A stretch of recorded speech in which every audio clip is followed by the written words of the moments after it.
Why does it feel like free agency started 3 or 4 hours ago, but it's been over in a lot of ways after the first 2 days of tampering? Because my point is, free agency really now is that legal tampering period. In fact, all those trades that started like even before the Super Bowl, Alex Smith on, feels like free agency just got spread out over a good amount of a little bit of February and most of March. And this feels like just the last 30% we're looking at, but still a pretty active day. Well, let me tell you a little secret here. For everybody out there want to know the inner workings, we peel back the curtain. When free agency starts during around the combine, as soon as the season's over, the agents are working the phone. They're trying to get to see what teams are really going to do, if there's any interest in players and that kind of thing. So now with this like legal tampering thing, the thing that you're able to do now is get the contract done.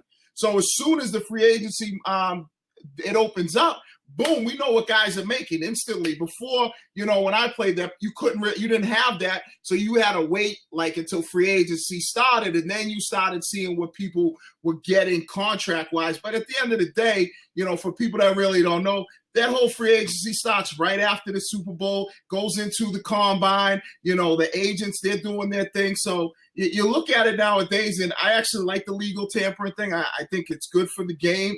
I think that, people are more interested now because, there are those whispers and those reports out there, those rumors. So, but that's the NFL nowadays. Don't you think that 2-day period at some point goes away? Because in reality, free agency started Monday. Yeah.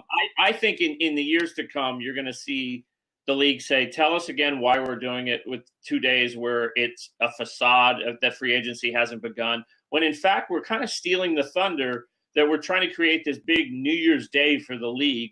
Mm-hmm. And really all the news, 70% of the news, maybe more, was kind of the air was out of the balloon by the time we got to New Year's Day. So I think that's a rule that they're going to look at someday and say, that's got to go, start free agency, at a given time, boom.